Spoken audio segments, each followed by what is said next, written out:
অভাৱত মই কিয় দেৰি কৰিম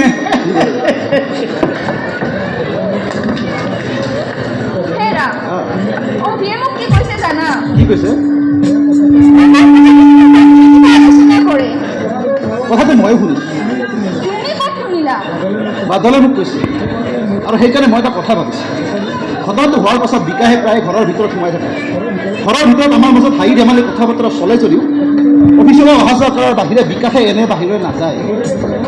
গতিকে বিকাশক তুমি এটা প্ৰস্তাৱ দিব লাগে। কি প্ৰস্তাৱ? মানে আমি খুব সহজভাৱে একেলগে ফুৰা চকা কৰিব লাগে। পলাই ফুৰিলে মানুহৰ সন্দেহৰ মাত্ৰা আৰু বাঢ়ি যায়। পলাই নুফুৰি সহজভাৱে ফুৰা চকা কৰিলে মানুহে সন্দেহ নকৰে। কিন্তু এই সঁচা কথাটো তুমি কিমান দিন গোপনে ৰাখিবা? এই প্ৰশ্নটো মোৰো আহি আছে। বিকাশৰ বিবাহিত পত্নীক ভাল পাই বিয়া কৰোৱাটো আজিৰ দিনত একো নতুন কথা নহয়। বিকাশে তাৰ পত্নীক ভাল পাই বিয়া কৰাজনক নিজৰ ঘৰত থাকি যুগ্ম যাপন কৰিবলৈ দিয়াটো অতি আচৰিত কথা নহয়। স্বামীৰ সকলো সম্পত্তিৰ সমান অধিকাৰ যদি এজনী পত্নীৰ থাকিব পাৰে, তেন্তে মই তেওঁৰ লগত 5 বছৰ সংসাৰ কৰাৰ পিছত তাৰ কিছু অংশ হ'লেও মোৰ কিয় নাথাকিব?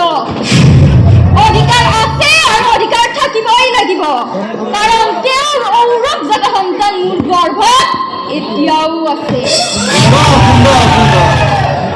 অতি সুন্দৰ তোমাৰ যুক্তি। যিহেতু তোমাক আৰু ইয়াত থকাৰ প্ৰথম প্ৰস্তাৱটো দিছিল বিকাশে।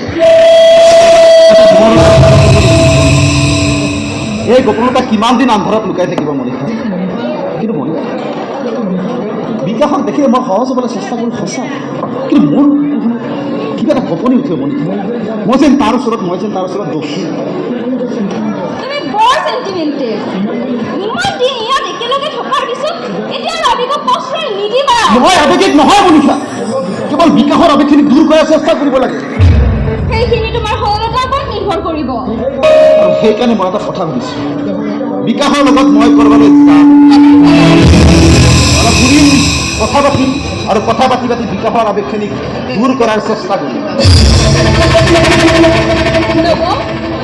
বাথৰুমৰ বাহিৰত নীলৰ পেকেটৰ উজ্বলাৰ পেকেট আছিল, নাই দেখোন। মই ক'ব নোৱাৰোঁ, অলপ আগতে তাত থৈছিলোঁ।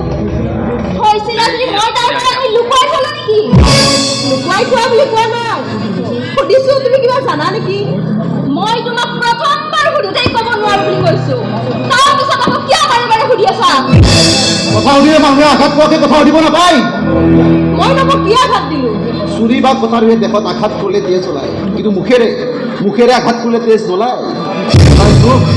আপুনি যে এইবোৰ কৈছে, মই তোমাক কি আঘাত দিলোঁ? হৈছে মহাৰাণী, বেছি শান্ত দেখুৱাই মোৰ আগত কথা ক'ব নালাগে। তোমাক মই কেতিয়াবাই চিনি পাইছোঁ। তুমি এইবোৰ কি কৈছা?